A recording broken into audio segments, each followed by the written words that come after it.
L'exercice 67, c'est l'étude d'une fonction définie par une intégrale, puisqu'on a aussi une intégrale dont les bornes dépendent de x, et une fonction dont l'intégrande ne dépend pas de x. Donc on voit qu'on n'est probablement pas très loin du théorème fondamental de l'intégration, à ceci près quand même que les deux bornes dépendent de x, donc on a cette petite incertitude sur la manière dont on va utiliser ce théorème, bien que je vous ai préconisé pas mal de choses en TD. Cet exercice se découpe en trois questions différentes, hein. La première question, il s'agit simplement de faire une étude locale de f en 0. Hein. La deuxième question, c'est d'étudier une propriété quantitative, c'est la parité. Et enfin, la dernière question, c'est étudier les variations de f ainsi que ses extrémités, donc c'est ce qu'on appelle l'étude large des variations. Le premier commentaire qu'on peut faire quand on lit l'intégralité de l'énoncé, ce qui est toujours intéressant, c'est de voir que la fonction g apparaît à la question 1a et 1b, et ensuite il disparaît littéralement de l'exercice, ce qui signifie en d'autres termes que cette fonction auxiliaire nous permet simplement d'atteindre un objectif à un moment donné, donc l'enchaînement des questions en sera d'autant plus important, hein, on est bien d'accord. Bon, j'ai pas écrit l'intégralité de l'énoncé, il est trop long, je vais écrire les questions les unes après les autres, mais maintenant que j'ai lu l'énoncé et que vous avez lu l'énoncé dans sa globalité, on va pouvoir répondre question par question.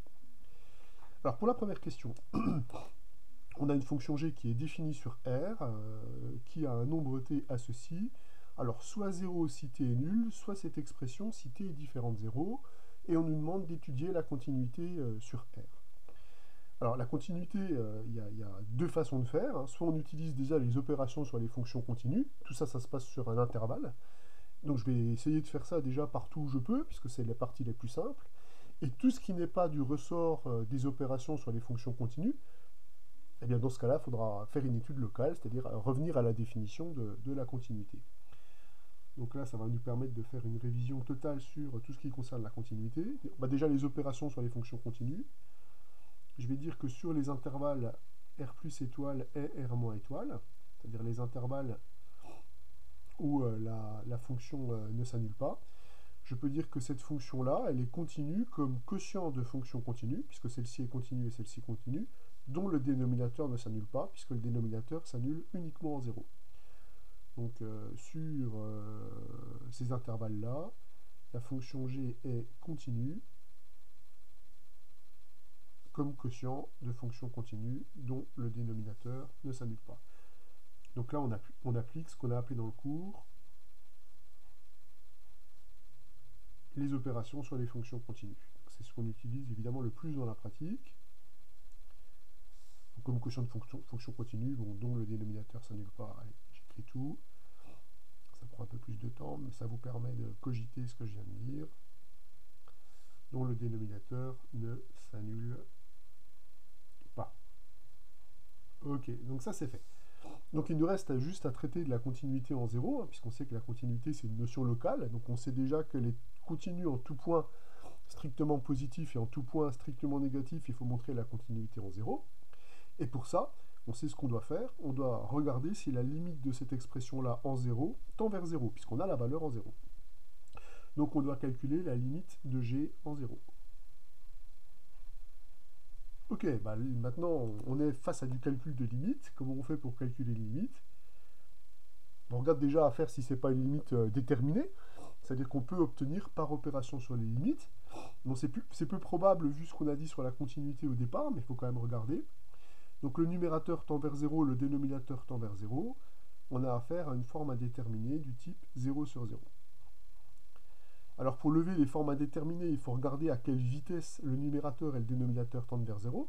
Il se trouve que le dénominateur il tend vers 0 à la vitesse d'une puissance, c'est-à-dire parfaitement déterminée, c'est-à-dire une expression qu'on ne peut pas simplifier. Ça tend vers 0 à la vitesse de t carré. Donc on sait que là, l'exercice est plié dans le sens où on sait ce qu'il faut faire. On sait que dans ce cas-là, il faut développer le numérateur à la précision d'un terme qui est négligeable devant t carré en 0. Donc ça, c'est la règle. Si le dénominateur tend vers 0 à la vitesse de t carré, on doit développer l'autre terme, c'est-à-dire le numérateur ou le dénominateur, à la précision d'un terme négligeable devant t carré, et c'est à cet ordre qu'on est sûr de conclure. Donc pour ça, je vais prendre un développement limité de sinus à l'ordre 2. Le développement limité de sinus à l'ordre 2, c'est t plus un petit o de t carré, auquel je vais retirer t. et on obtient donc que notre fonction, elle est négligeable devant t carré. Alors je ne sais pas trop comment ça se passe avec les petits taux, quand j'ai juste le petit taux, parce que là je ne peux pas avoir d'équivalent. Je vous ai dit que c'est comme ça, vous écrivez la définition. Sinus t est donc égal à t carré fois epsilon de t, c'est la définition de petit taux de t carré, où epsilon de t est une fonction qui tend vers 0 lorsque t tend vers 0. Maintenant qu'on a écrit la définition, c'est plutôt sinus t moins t, pardon. Donc maintenant qu'on a écrit la définition, on voit que sinus t moins t sur t carré est donc égal à cette fameuse fonction epsilon de t, donc tend vers 0 lorsque t tend vers 0. Et ça, c'est la valeur de g de 0. On vient donc bien de démontrer que la limite de g en 0 est égale à 0, qui est égal à g de 0, ce qui prouve que g est continu en 0. Alors si on fait le bilan, g, elle est continue en tout point de R plus étoile, elle est continue en tout point de R moins étoile, elle est continue en 0, donc elle est continue en tout point de R. Bilan, la fonction g est donc bien continue sur R. Donc ça, c'est gagné. On passe à la question AB, où on va terminer quelque part l'étude auxiliaire de G. Donc la question 1A a établi que la fonction G était continue sur R. La question 1B nous demande la limite de cette intégrale, montrer que la limite de l'intégrale G est nulle sur cet intervalle. Donc finalement, pour progresser, on a besoin de la continuité de G sur R. En tout cas, c'est ce que nous raconte l'énoncé. Moi, la question naturelle que je me pose par rapport à la question que j'ai à poser, où je dois calculer cette limite, c'est qu'est-ce que m'apporte la continuité de G sur R? Ça, c'est le théorème fondamental de l'intégration vu sous la forme existentielle. On sait que G est continue sur R, donc elle admet des primitives sur R, primitives qui vont me permettre de réécrire cette intégrale peut-être sous une forme plus propice au calcul de limite. Donc G est continue sur l'intervalle R, il faut absolument signaler qu'on travaille sur un intervalle ici, donc par théorème fondamental de l'intégration, admet des primitives sur R. Admet des primitives, D parce qu'elles sont égales à une constante près, sur R. Et je vais dire soit grand G l'une d'elles, l'une de ces primitives. Alors maintenant on va réexprimer ces intégrales-là à l'aide de cette fameuse primitive grand G. Donc l'intégrale entre 2x et x de g de t dt va donc être égale à grand G de 2x moins grand G de x. Alors on peut regarder quand est-ce que cette relation elle est valable. Cette relation elle est valable quel que soit x, a priori appartenant à R. Et par conséquent, la limite lorsque x tend vers 0 de l'intégrale entre x et 2x de g de t dt bien est égale à la limite de cette expression. Mais comme la fonction grand G est continue en 0, la limite de g de 2x c'est g de 0, et la limite de g de x c'est g de 0, donc la limite fait 0. Donc là, il n'y a aucun problème. À partir du moment où on a montré la continuité de g sur R, on a défini cette quantité-là. Comme la fonction qui est ici est continue en 0, on peut parfaitement passer à la limite, puisque je vous rappelle que grand G, elle est de classe C1 sur R. C'est la primitive d'une fonction continue. Donc le passage à la limite en 0 ici ne pose strictement aucun problème. Donc qu'est-ce qu'on vient de démontrer? On vient de démontrer que la limite de cette fonction en 0, c'est 0. Alors maintenant, quel est le lien avec f? On voit que la fonction g, elle comprend la première partie de f. Donc ce que je vais faire maintenant, c'est que je vais recalculer la limite qui est là, pour voir comment je peux atteindre la continuité de la fonction f en 0. Si j'éclate la fraction ici en 2, donc je vais récupérer donc du sinus t sur t carré, moins 1 sur t dt. Alors l'intégrale, je peux la casser en deux. Pourquoi? Parce que cette fonction et cette fonction, elles sont bien continues, soit sur R plus étoile, soit sur R moins étoile. Or, l'intervalle ici d'intégration, il est soit contenu dans R plus étoile, soit contenu dans R moins étoile, selon que x soit strictement positif ou strictement négatif. Donc, il n'y a aucun problème à éclater l'intégrale. On est sûr qu'on travaillera avec des fonctions continues. Là, vous reconnaissez l'expression de la fonction f. Et là, cette intégrale, vous pouvez la calculer. Ça va nous donner ln de... Attention, valeurs absolues, là, elles sont déterminantes, puisque x et 2x pourraient très bien être négatif. Donc c'est cette intégrale-là. Or, le log de 2 valeur absolue de x moins le log de valeur absolue de x, ça fait juste ln de 2. Donc on récupère juste ln de x moins ln de 2. Qu'est-ce qu'on vient de démontrer? On vient de démontrer que ce terme-là tend vers 0. Donc ce terme-là est en quelque sorte un petit o de 1. Donc on vient de démontrer que f de x moins ln de 2 est égal à cette intégrale-là, donc est égal à un petit o de 1 lorsque x tend vers 0, puisqu'on a montré que ce terme-là tendait vers 0 lorsque x tend vers 0. On vient donc de démontrer que f de x est donc égal à ln de 2 plus une fonction qui tend vers 0 en 0. On peut donc calculer la limite de ceci lorsque x tend vers 0. La limite de ceci lorsque x tend vers 0, c'est ln de 2. Et ln de 2, c'est f de 0. Moralité, la fonction est bien continue en 0, puisqu'une fonction est continue en 0 si et seulement si la limite de f de x lorsque x tend vers 0 est finie et est égale à f de 0. Ce que l'on a démontré. Alors, il s'agit maintenant de démontrer que la fonction f est paire. La fonction f, c'est la fonction qui est définie par une intégrale. Donc il faudrait déjà bien établir l'ensemble de définitions de cette fonction pour être sûr que c'est un intervalle qui est symétrique par rapport à 0. Et ensuite regarder si on a la propriété fonctionnelle caractéristique des fonctions paires. F de moins x est égal à f de x. Alors, la fonction qui a t associe sinus t sur t carré, cette fonction-là, l'intégrande qui est dans l'intégrale qui est définie par la fonction f, cette fonction-là est clairement continue sur les intervalles r plus étoile et r moins étoile.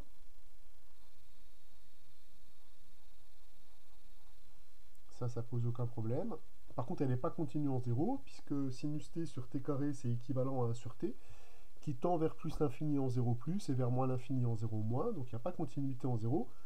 Donc il faut faire attention quant à l'existence de l'intégrale. Je vais simplement dire que si x est strictement positif, dans ce cas-là, l'intervalle x, 2x est inclus dans R plus étoile, domaine où cette intégrande est continue.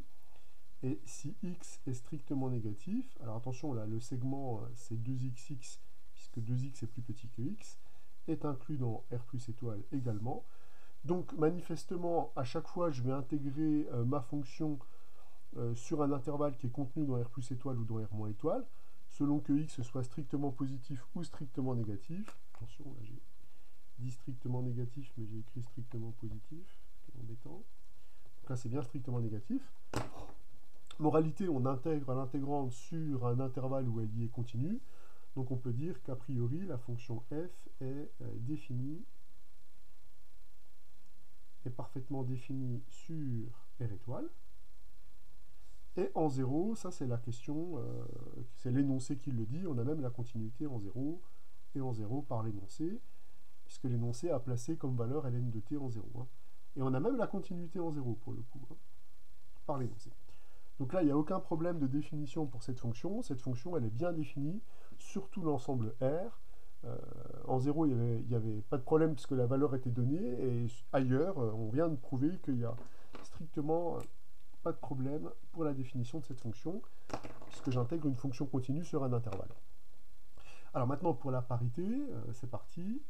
Je vais déjà dire que l'ensemble de définitions R est bien symétrique par rapport à 0, hein, qui est une condition sine qua non pour la parité. Symétrique par rapport à 0. Ça, c'est le premier point. Et le deuxième point, on doit calculer f de moins x et montrer que c'est égal à f de x. Alors pour ça, on va déjà écrire ce que c'est que f de moins x. F de moins x, c'est l'intégrale entre moins x et moins 2x de sinus t sur t carré dt. Alors nous, ce qu'on veut, c'est comparer à f de x. Comparer à f de x, c'est-à-dire comparer ici à une intégrale où les bornes ont changé de signe. Donc il faut changer le signe des bornes. Alors ça, on sait que c'est un travail pour un changement de variable, et le changement de variable qu'on va faire, il est amplement naturel. Je vais poser u est égal à moins t. Je vais changer le signe de t quelque part dans l'expression. Donc c'est un changement de variable affine, et il est donc de classe C1. Je peux donc calculer la dérivée de u par rapport à t, je vais obtenir moins 1, donc du c moins dt, et je fais mon changement de variable. Hein. Les changements de variable affines, ça vous devez maîtriser parfaitement. Donc l'intégrande, il suffit de changer t en moins u, donc ça va devenir sinus de moins u sur moins u au carré, mais moins u au carré, c'est aussi u au carré, et dt devient moins du. On regarde maintenant les bornes. Quand t varie entre moins x et moins 2x, u va varier entre moins x et moins 2x 2x. C'était ce qui nous avait fait choisir ce changement de variable, à vrai dire. Hein. Ce changement de variable moins t, c'était juste pour voir l'action qu'on pouvait avoir sur les bornes. Hein. Donc là, c'est pas une grosse surprise quand on effectue ce changement de variable. Bon, alors on va s'occuper maintenant de ce qu'on a récupéré ici. Donc la fonction sinus, elle est impaire, donc le moins va sortir de sinus et va se contrôler avec le moins qui est là. Donc au final, les deux moins se contrôlant, on va récupérer f de x. Donc la fonction f est a priori paire, elle a bien une parité. Ce qui veut donc dire que l'étude, maintenant, on va la restreindre à R+, puisque pour une fonction paire, on a une symétrie du graphe par rapport à y, par rapport à x est égal à 0, pardon, c'est-à-dire par rapport à l'axe des ordonnées. Donc, on a besoin que de faire une étude lorsqu'on travaille avec des nombres positifs. Hein. Alors, on va maintenant montrer que la fonction f est dérivable sur R plus étoile, c'est-à-dire sur l'intervalle moins l'infini 0 ouvert et sur l'intervalle 0 ouvert plus l'infini, et calculer sa dérivée. Alors, comme ici, la fonction f, elle est définie par une intégrale avec des bornes qui bougent, je vous ai dit, comme les deux bornes bougent, on n'est pas directement dans l'application du théorème fondamental de l'intégration. Donc ce que je vais faire, c'est que je vais travailler avec des intégrales qui sont calculées, c'est-à-dire je vais fonder l'existence de primitives et travailler avec l'intégrale sans les primitives. Alors l'intégrande ici, que je vais appeler phi, phi c'est la fonction donc, qui a t associe sinus de t sur t carré, donc l'intégrande de ma fonction. Cette fonction-là est clairement continue sur l'intervalle 0 plus l'infini ouvert, et elle est aussi continue sur l'intervalle moins l'infini 0. Ce qui veut donc dire que cette fonction phi, elle admet des primitives sur chacun de ces intervalles-là. Donc je vais dire soit grand f, par exemple, une primitive de phi sur cet intervalle, une primitive de la fonction phi sur l'intervalle 0 plus l'infini. Alors du coup, par théorème fondamental du calcul intégral, comme x, 2x est compris dans cet intervalle-là si x est strictement positif, je peux donc attester donc, que quel que soit x est strictement positif, ma fonction f de x va donc être égale à grand f de 2x moins grand f de x. Donc là, je peux attester que cette fonction est de classe C1 sur R plus étoile, simplement comme somme est composée de fonctions classe C1, puisque je vous rappelle que la fonction f est une primitive de phi sur R plus étoile, la fonction phi est continue sur cet intervalle-là, donc la fonction f, elle est de classe C1 sur cet intervalle.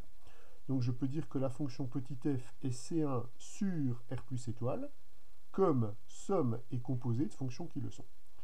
Je vais donc la dériver comme une somme et comme une composée. Je vais déjà dériver chaque terme de la somme, puisque la dérivée d'une somme, c'est la somme des dérivées. Quand je dérive ce terme-là, je vais déjà dériver grand f. Quand je dérive grand f, j'obtiens donc phi, appliqué à 2x. Attention à la composition par la dérivée de 2x par rapport à 2 multiplié par 2, moins phi de x. Alors, la fonction phi, on la connaît bien, c'est cette fonction-là. On va récupérer donc sinus de 2x sur 2t le tout au carré, donc sur 4t carré, et il y a un facteur 2 ici, donc sur 2x carré, moins la fonction phi évaluée en x, c'est-à-dire sinus x sur x au carré. Alors comme l'objectif dans une dérivée c'est de calculer son signe, je vais immédiatement la factoriser. Pour la factoriser, je vais utiliser une formule trigo. Sinus de 2x, c'est 2 sinus x cosinus x. Mais le 2 du 2 sinus x cosinus x s'élimine avec le 2 qui est ici. Ce qui veut donc dire que maintenant on a le même dénominateur qui est x carré. Je peux donc ainsi factoriser sinus dans l'expression. Et je vais récupérer une dérivée qui est magnifiquement factorisée. ce qui va me permettre de faire une étude de signe propre.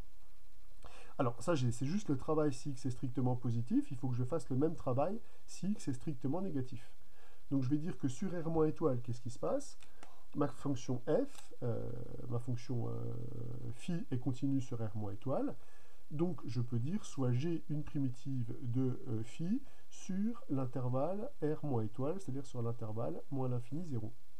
Vous avez remarqué que l'expression de f, si x est strictement négatif, ça sera juste grand g de x moins grand g de 2x moins grand g de x. Quand je calcule la dérivée, je vais obtenir exactement la même dérivée. C'est-à-dire qu'à partir de là, le calcul est rigoureusement le même. Donc le calcul que j'ai fait ici, il est valable quel que soit x strictement positif, il est aussi valable quel que soit x strictement négatif. Moralité, le calcul que j'ai fait, il est valable quel que soit x appartenant à R étoile. Ce que l'on me demandait.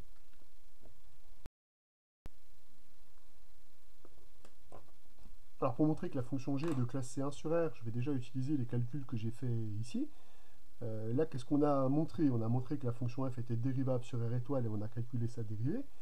Et sa dérivée ici, elle est continue, comme quotient de fonction continue, dont le dénominateur s'annule pas. Donc là, je vais déjà utiliser le résultat que j'ai obtenu ici.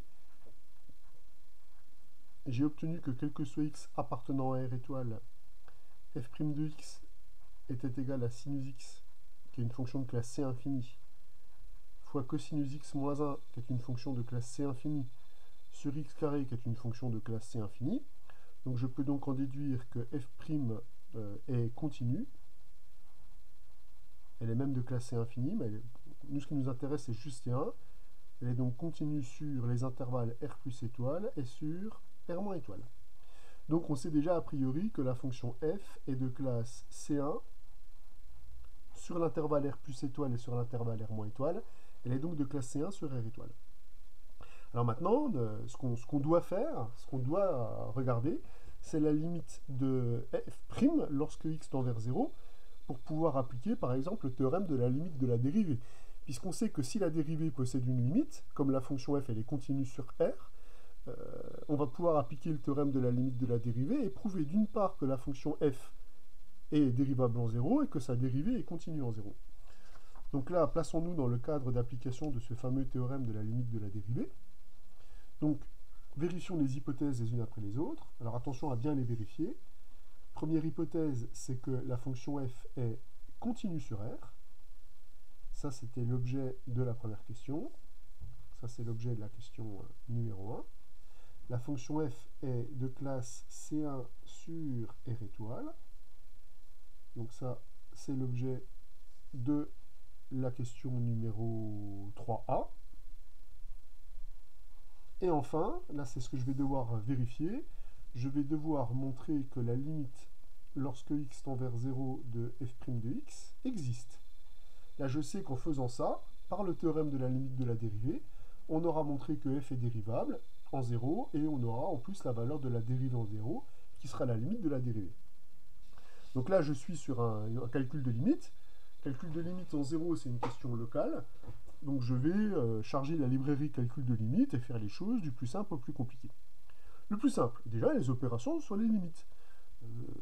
Je vais regarder la limite du numérateur, la limite du dénominateur, et je vais regarder si je peux lui appliquer les opérations sur les limites.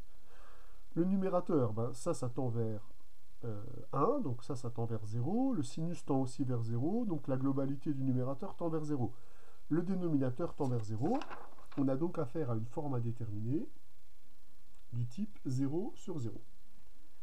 Néanmoins, ce n'est pas si difficile dans le sens où, dans cette forme à déterminer, on sait que le dénominateur tend vers 0 à la vitesse de x carré. Donc il faut que j'ai la vitesse de convergence vers 0 à un terme négligeable devant x carré près. Mais ici, je pense qu'il y a encore quelque chose de plus simple, puisque le numérateur, il est factorisé. On sait que ce qui marche très très bien avec les factorisations, c'est les équivalents. Or, on connaît bien un équivalent de sinus x en 0. Sinus x en 0, c'est équivalent à x. Et cosinus x moins 1 en 0, c'est équivalent à moins x carré sur 2. Donc, le produit ici, sinus x facteur de cosinus x moins 1, ça c'est équivalent en 0 à moins x cube sur 2. Voilà l'équivalent en 0. Donc si ce terme-là est équivalent en 0 à moins x cube sur 2, le quotient va être équivalent, donc le quotient c'est mon f' de x ici, va être équivalent en 0 à moins x sur 2. Comme deux fonctions qui sont équivalentes en 0 ont la même limite en 0, et comme ce terme-là tend vers 0, la limite de f en 0, c'est 0. Moralité, on peut dire que par le théorème de la limite de la dérivée, que je n'ai pas envie de l'écrire en toute ligne, mais il faudrait l'écrire normalement, f est dérivable en 0, d'une part, c'est la première conclusion du théorème de la limite de la dérivée, f dérivable en 0. D'autre part, j'ai la valeur de la dérivée en 0, c'est la limite de la dérivée, c'est 0. Et comme cette limite quand x tend vers 0 de f' de x, c'est f' de 0, j'obtiens même que f' est continu en 0. Donc c'est un théorème qui permet de démontrer 3 points, la dérivabilité, la valeur de la dérivée en 0 et la continuité de la dérivée en 0.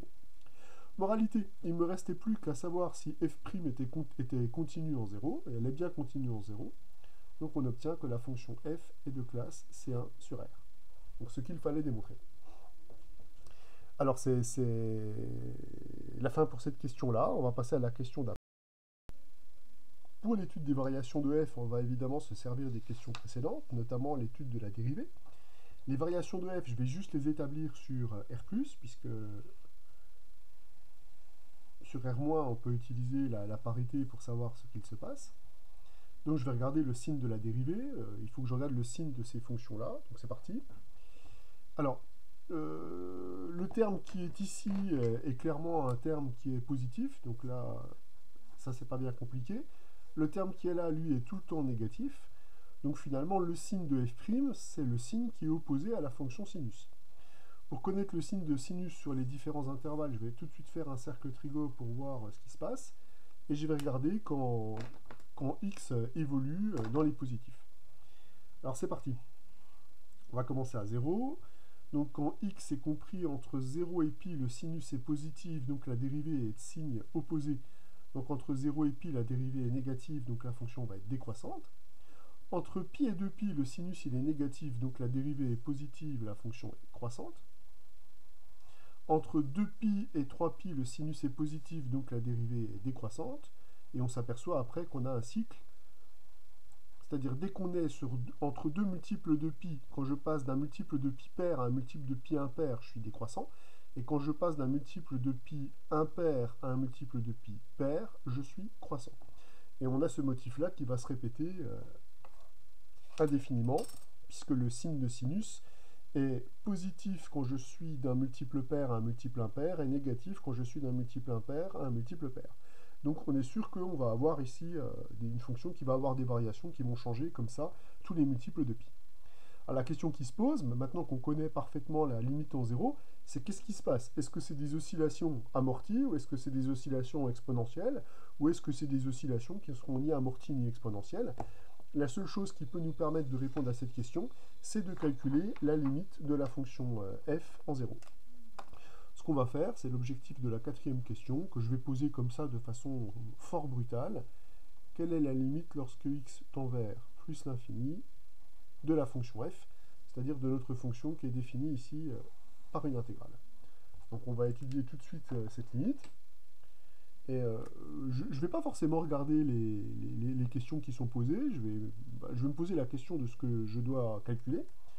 Et après, je vais essayer de voir quelles sont les actions que je peux avoir et ce qui peut se produire. Bon, déjà, je vais écrire l'expression de f, et je vais regarder qu'est-ce qui peut donner la limite lorsque x tend vers plus l'infini. Alors déjà, je m'aperçois que l'intégrande, elle a des variations de ce type-là. Elle a des variations de ce type-là, mais là, l'écrasement est amorti. Et amorti, puisque je sais que la fonction t carré, elle tend vers plus l'infini. Donc quand vous multipliez 1 sur t carré qui tend vers 0 par sinus qui est borné, le terme tend vers 0. Donc la fonction ici, elle va complètement s'écraser lorsque lorsque t tend vers plus l'infini. Donc la fonction qui est là, elle a ce qu'on appelle des oscillations amorties. Donc ici, mon 0, elle tend vers l'infini, donc ça, elle va venir, mais quelque part, ce qui se passe en 0, je m'en fous, puisque les bornes ici vont tendre vers l'infini. Mais autant faire quelque chose de propre. Ça, c'est équivalent en 0 à 1 sur t. Donc quand t est positif, ma fonction, elle va venir comme ça. Puis ensuite, elle va faire des oscillations qui vont... bon, ça se voit pas trop sur mon dessin, parce que je les ai un peu trop amortis, mais... Et puis surtout, les changements de variation, c'est tous les pi aussi. Enfin, bon, bref, j'ai un peu resserré le truc, mais les oscillations vont s'amortir, la fonction, elle va tendre vers 0. Donc on pourrait se dire, si l'intégrande tend vers 0, l'intégrale risque de tendre vers 0. Il faut faire attention, parce que quand x varie, ce sont les bornes qui varient. Et vous notez que quand x tend vers plus l'infini, entre x et 2x, vous allez avoir un intervalle qui va s'éloigner lui aussi. C'est-à-dire que la longueur de l'intervalle d'intégration, c'est x. Donc l'intégrande tend vers 0, certes, mais l'intervalle d'intégration, lui aussi, bouge, puisqu'il va être égal à x. Donc quand vous faites tendre x vers l'infini, l'intervalle d'intégration va devenir aussi de plus en plus long. Donc même si l'intégrande tend vers 0, on pourrait se dire, oui, mais enfin, on intègre sur un intervalle qui devient de plus en plus grand, peut-être que les deux peuvent se compenser. Donc le tout, c'est de savoir qui risque d'avoir enfin, qui va prendre le pas sur l'autre. Bon, alors une chose est sûre, c'est que je vais prendre x largement strictement positif dans l'histoire, puisque je vais le faire tendre x vers l'infini. Et je vais miser sur le fait que c'est l'intégrande qui va l'emporter, et je vais faire les majorations qui correspondent, et je vais bien voir ce qui va se passer. Si les majorations me disent « Ah bah oui, en fait, ça tend vers 0 », dans ce cas-là, cool. Et si les majorations ne me permettent pas d'aller plus loin, je vais me dire c'est peut-être l'intervalle d'intégration qui risque de l'emporter, donc il faut que je fasse autre chose. Donc c'est parti, je prends un x strictement positif et je veux majorer la valeur absolue de f de x. Alors on sait que dans ces cas-là, les majorations que l'on fait standard, on va dire, c'est de dire que la valeur absolue de l'intégrale est majorée par l'intégrale de la valeur absolue. Donc comme les bornes ici sont dans le bon sens, j'ai bien x qui est strictement plus petit que 2x, si x est strictement positif. Donc je vais récupérer ici l'intégrale entre x et 2x de la valeur absolue de sinus t sur t carré dt. Donc j'obtiens cette expression-là. Et cette expression, je vais la majorer, puisque maintenant j'ai des fonctions qui sont positives sous l'intégrale, donc je sais majorer les produits. Donc je vais évidemment tuer ce qui n'apporte pas la convergence vers 0. Ce qui apporte la convergence vers 0, c'est le t carré, donc lui, j'ai pas intérêt à y toucher. Par contre, ce qui apporte les oscillations et qui empêche le calcul de l'intégrale, c'est la fonction sinus. Et la fonction sinus en valeur absolue, elle est majorée par 1. Donc ça me permet de faire cette majoration. Là, maintenant, l'intégrale, je sais la calculer, donc je la calcule. Ça s'intègre en moins 1 sur t entre x et 2x. Et cette intégrale-là, elle va donc être égale à moins 1 sur 2x plus 1 sur x. C'est donc majoré par 1 sur 2x. Donc on obtient que quel que soit x strictement positif, la valeur absolue de f de x est majorée par 1 sur 2x. Comme ce terme-là tend vers 0 lorsque x tend vers plus l'infini et ce terme-là est positif, on en déduit par théorème d'encadrement que la limite en plus l'infini de f est égale à 0. Donc on a donc bien a priori affaire à des oscillations de type amorti. Alors pour l'exercice numéro 99, où il est question de montrer que la valeur moyenne de cette intégrale, moins f de 0, est majorée par, est contrôlée par la dérivée seconde sur 3, sa bande supérieure sur 3, on va déjà classiquement justifier l'existence de ce M2, puisque même si ce n'est pas demandé explicitement dans l'énoncé, il faut quand même justifier l'existence de cet objet. La fonction f est de classe C2, donc la dérivée seconde est continue sur le segment, là c'est plutôt sur l'intervalle moins 1, 1 d'ailleurs, elle continue sur le segment moins 1, 1, donc elle est bornée, elle y atteint ses bornes. Donc cette quantité-là, elle existe, il n'y a pas de problème. Alors, maintenant, comment montrer cette inégalité en faisant référence à la dérivée seconde? Alors moi, je vois deux approches possibles. La première approche, c'est d'effectuer des intégrations par partie, en calculant cette intégrale-là, pour aller jusqu'à la dérivée seconde, et quand on intègre, prendre bien soin de faire attention à ajuster les constantes de manière à obtenir des termes nuls, soit obtenir une approximation de f, une bonne approximation de f, par rapport à la dérivée seconde. Et ça, c'est Taylor. Je vais plutôt appliquer donc ma formule de Taylor. On va se lancer. Et je peux faire une approximation de la fonction f par la formule de Taylor. Visiblement, avec une fonction de classe C2, je peux appliquer la formule de Taylor avec reste intégrale à l'ordre 1. Donc j'applique ma formule de Taylor avec reste intégrale. Alors évidemment, ici, il n'y a que la formule de Taylor avec reste intégrale qui peut s'appliquer. Tout simplement parce que c'est une question globale ici. Hein. On est en train de dominer l'intégrale de f entre moins 1 et 1. Donc je vais appliquer ma formule de Taylor avec reste intégrale entre 0 et t, puisque je vais faire une comparaison par rapport à la valeur moyenne en 0. Donc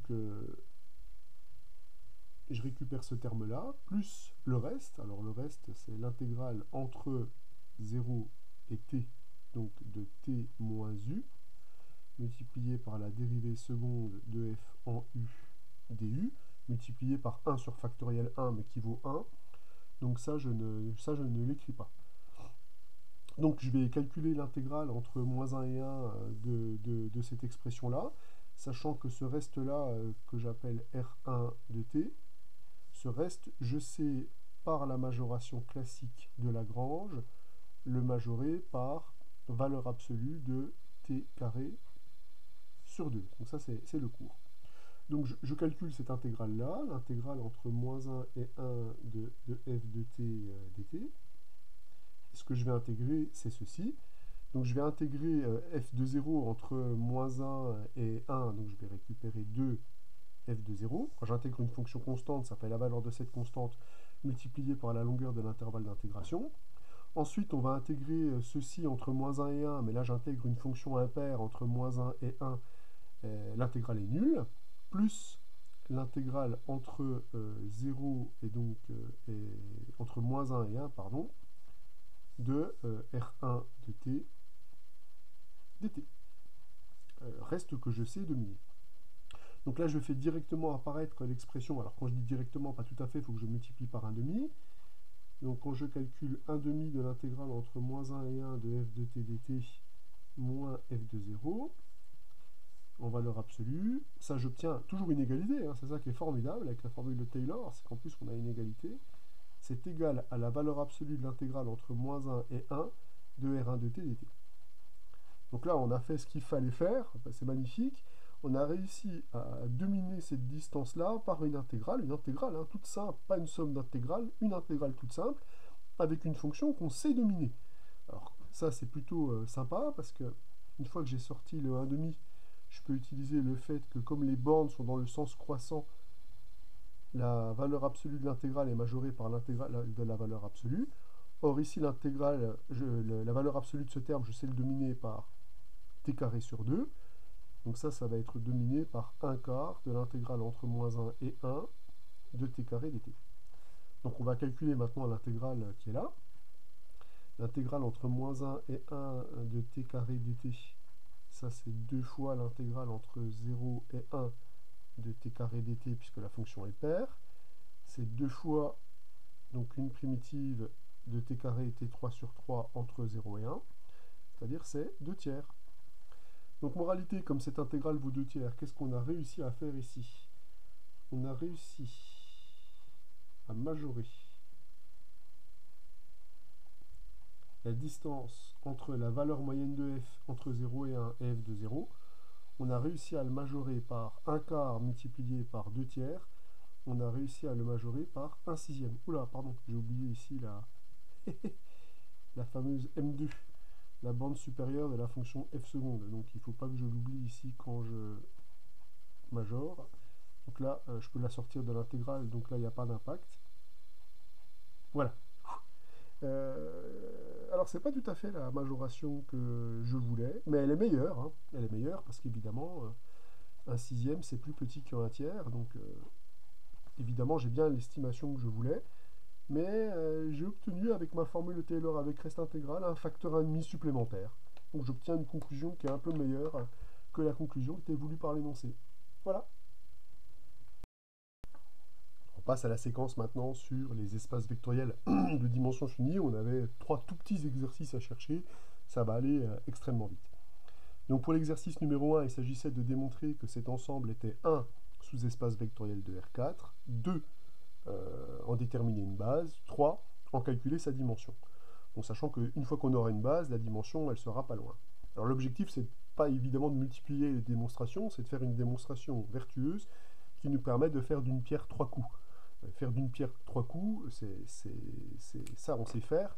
C'est passer d'une notation en compréhension, comme il est écrit ici, hein, c'est les triplets qui vérifient ces équations, à une description. Si on arrive à avoir une description, on sait qu'on peut récupérer une famille génératrice dont on peut montrer facilement qu'elle est libre, donc on peut obtenir une base, donc on peut obtenir la dimension, puisqu'on sait que la dimension d'un espace vectoriel, c'est le nombre de vecteurs d'une de ces bases quelconques. Bon, on se lance. Donc pour décrire f, déjà, je vais prendre un quadruplet de R4, puisque déjà f, on sait que c'est un sous-ensemble de R4, et je vais regarder à quelles conditions nécessaires et suffisantes ce quadruplet est dans f. Donc le quadruplet ici appartient à f, à quelles conditions nécessaires et suffisantes? Les conditions nécessaires et suffisantes, elles sont décrites ici. C'est par exemple que je puisse exprimer, alors on va choisir correctement les inconnues principales et les paramètres, mais ici je vais dire le y, je peux l'écrire comme moins 2x, et t, je peux l'écrire comme 2x. J'évite d'écrire des fractions. Quand j'écris cette expression comme ça, en termes de système, je vais définir quoi? Je vais définir deux inconnues principales. Ici, les inconnues principales, c'est celles que j'exprime en fonction des paramètres. Donc j'ai deux inconnues principales. Donc on a deux inconnues principales. Qui sont y et t. Et tous les autres sont des paramètres. Tout ce qui n'est pas inconnu principal est paramètre. Donc qu'est-ce que je vais avoir comme paramètre?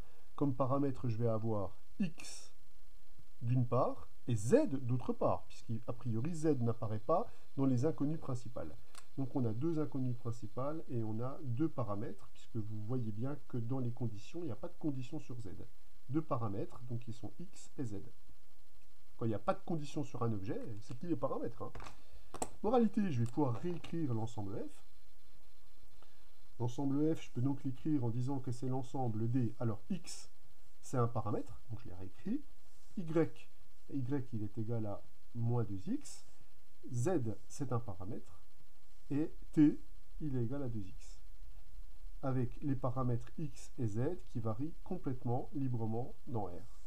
Donc maintenant qu'on a mis en évidence les paramètres dans mon expression, je sais que je vais réécrire cet ensemble en mettant en avant les paramètres. Donc là, les paramètres, c'est x et z. Je vais regarder quel vecteur est accroché à x. Donc ça sera un quadruplet puisque je vis dans R4. Et quel vecteur est accroché au paramètre z. Et là, j'aurai une famille qui sera génératrice, directement par définition d'une famille génératrice. Donc, si je respecte ce que je fais habituellement, je devrais pouvoir conclure l'exercice oralement après. Donc x, pour les placer à ces endroits-là, il me faut ici que je mette comme composante 1, comme composante 2, comme composante 0, comme composante 2. Et pour z, c'est plus facile, c'est 0, 0, 0, 0, 1, 0. Donc si maintenant je donne des noms à mes vecteurs, ce vecteur-là, si je l'appelle par exemple epsilon 1, et si ce vecteur-là, je l'appelle epsilon 2, qu'est-ce qu'on vient de démontrer? On vient de démontrer que f, c'est l'espace vectoriel engendré par epsilon 1, epsilon 2. Donc, on vient de démontrer 1, que f est un sous-espace vectoriel de R4. 2, que epsilon 1, epsilon 2 est une famille génératrice de R4. Comme c'est une famille génératrice finie, f est de dimension finie. 3, comme les deux vecteurs qui sont ici ne sont pas proportionnels, cette famille epsilon 1, epsilon 2, c'est mieux qu'une famille génératrice, c'est une base de f. Puisque les deux vecteurs sont clairement non proportionnels et j'en ai que deux. Donc j'obtiens une base de f. Moralité, pour connaître la dimension de f, il suffit que je prenne le nombre de vecteurs qu'il y a dans cette base, c'est 2. Donc ici, en fait, f est un plan vectoriel de R4. Puisqu'on sait qu'un espace vectoriel qui est engendré par deux vecteurs linéairement indépendants, c'est un plan vectoriel. Donc on a un espace de dimension 2. Voilà. Alors là, ici, on a un exercice à énoncé similaire. On vous donne A. On vous demande de montrer que c'est un sous-espace vectoriel de R2 de x, puis démontrer, calculer sa dimension pour peu qu'il soit de dimension finie. Si j'applique le cours de ce matin, s'il est sous espace vectoriel de R2 de x, comme R2 de x est de dimension finie, il sera bien entendu de dimension finie. Alors, ce que je veux faire, c'est le parallèle entre les deux. On voit que ces deux ensembles, ils ne sont pas créés de la même façon. Là, on a un ensemble qui est donné en compréhension, par une propriété vérifiée par ses éléments, alors que là, on a un ensemble qui est donné en description, avec des paramètres qui varient librement dans R. Donc, c'est-à-dire qu'il n'y a rien à faire, en fait. Il n'y a quasiment rien à faire. Il suffit de mettre en évidence les paramètres qui varient librement. Et vous n'avez qu'à regarder quels sont les vecteurs qui leur sont accrochés. Donc, quel vecteur est accroché au paramètre A? Il y a déjà le polynôme 1 pour reconstituer ce terme-là, et il va y avoir plus 2x. Et c'est tout. Ce qui est accroché à B, c'est juste le polynôme moins 3x, et ce qui est accroché à C, c'est juste le polynôme x carré. Donc là, si vous mettez en avant ce qu'on fait habituellement, si vous mettez les paramètres ABC qui varient librement dans R3 et les vecteurs qui leur sont accrochés, vous obtenez donc directement une famille qui est génératrice de l'ensemble A. Ça, c'est exactement la définition de l'espace vectoriel engendré par 1 plus 2x moins 3x x carré. Donc, on obtient que la famille qui est là, la famille F, que je vais réécrire ici, cette famille F, est une famille qui est clairement génératrice de A. Génératrice de A. Donc, là, on vient de démontrer que A est bien un sous-espace vectoriel de R2 de x parce qu'il est inclus dans R2 de x et que c'est un espace vectoriel. Il est de dimension finie parce qu'il a une famille génératrice finie. Pour avoir sa dimension, il nous suffit d'obtenir une base. On va donc regarder si cette famille est libre. Si elle n'est pas libre, ça veut dire que l'un des vecteurs sera combinaison linéaire des autres et on pourra le supprimer avec le lemme de retrait d'une famille génératrice. Bon, pour l'instant, on va regarder si cette famille est libre. On se donne 3 scalaires alpha, bêta, gamma réels, tels que alpha facteur de 1 plus 2x plus bêta facteur de moins 3x plus gamma x carré est égal au polynôme nul, puisque c'est 0 de l'espace dans lequel je me place.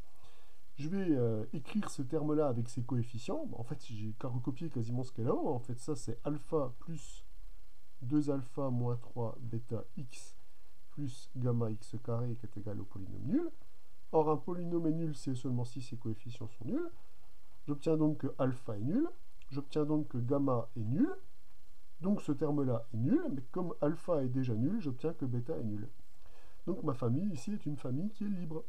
Moralité, la dimension de l'espace vectoriel A, c'est le nombre de vecteurs de l'une de ses bases, c'est 3. Bonus! Qu'est-ce qu'on sait sur A? On sait que A est un sous-espace vectoriel de R2 de x. Mais on sait que la dimension de A est égale à 3 et que la dimension de R2 de x, c'est 3 aussi. Moralité, j'ai inclusion puisque c'est sous-espace vectoriel et égalité des dimensions. J'obtiens donc que A est égal à R2 de x.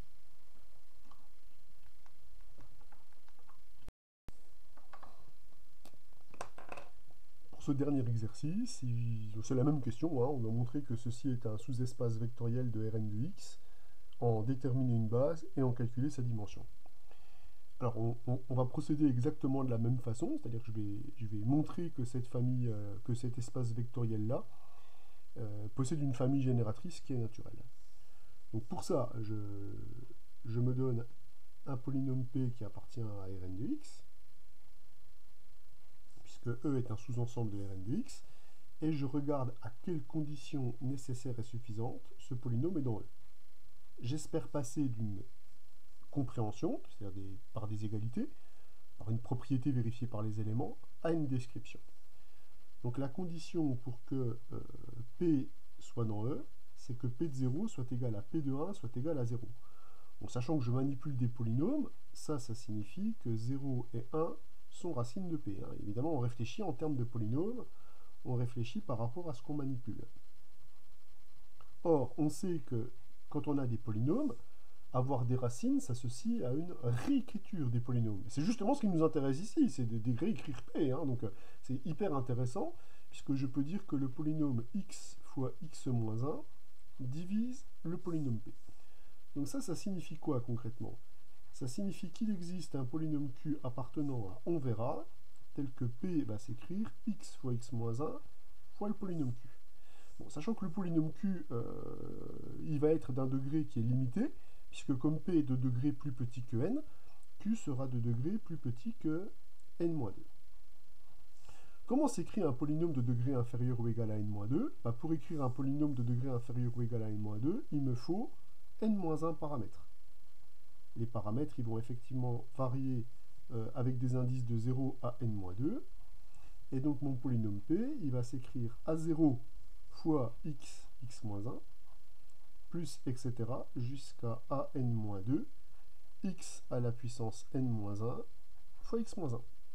Là, si vous regardez ce qu'on a fait, on a vu que pour écrire un polynôme de E, j'ai besoin donc d'un certain nombre de paramètres. Les paramètres, ce sont les paramètres dont j'ai besoin pour écrire le polynôme Q qui est dans Rn-2 de x. Et les polynômes qui se dégagent, ma famille génératrice, ce sont ces termes-là qui sont complètement indépendants des paramètres. Évidemment, les vecteurs que je dégage, ils ne peuvent pas dépendre des paramètres d'écriture. Qu'est-ce qu'on vient de démontrer ici sur l'ensemble E? Sur l'ensemble E, on vient de démontrer que c'est l'ensemble des A0 plus A1 plus etc. plus AN-2. Donc là, j'écris les vecteurs qui sont accrochés aux différents paramètres. Le premier vecteur, c'est x fois x moins 1. Le deuxième vecteur, c'est x carré fois x moins 1. Et le petit dernier, c'est x à la puissance n-1 fois x-1, où A0 varie librement dans R, A1 varie librement dans R, AN-2 varie librement dans R. Donc là, on vient d'exhiber une famille génératrice de E, ce que l'on cherchait, pour faire, on le sait maintenant, d'une pierre 3 coups. Et là maintenant, on va arrêter d'écrire, on n'a plus qu'à discuter. 1. E est un sous-espace vectoriel de Rn de x, puisqu'il s'exprime comme une combinaison linéaire, enfin comme l'ensemble des combinaisons linéaires de polynômes de Rn de x. Donc il est sous-espace vectoriel de Rn de x. 2. J'en ai une famille génératrice finie, donc il est de dimension finie. 3. Cette famille est échelonnée pour les degrés. Degré 2, degré 3, etc. Degré n. Donc cette famille est libre. Donc la famille qui est constituée des polynômes roses, là, cette famille-là, cette famille que j'appelle B, est une base de E. Par conséquent, la dimension de E, c'est le nombre de vecteurs de cette base. Il faut compter là où on compte. Là où on compte, c'est sur les puissances de x. Il y a n-1 vecteurs dans cette base. Bilan. La dimension de E, on sait que c'est le nombre de vecteurs que l'on trouve dans l'une de ces bases. La dimension de E est donc égale à n-1. Donc on vient de démontrer que E est un sous-espace vectoriel de Rn de x, et sa dimension, c'est n-1. Fin de cette séance de TD.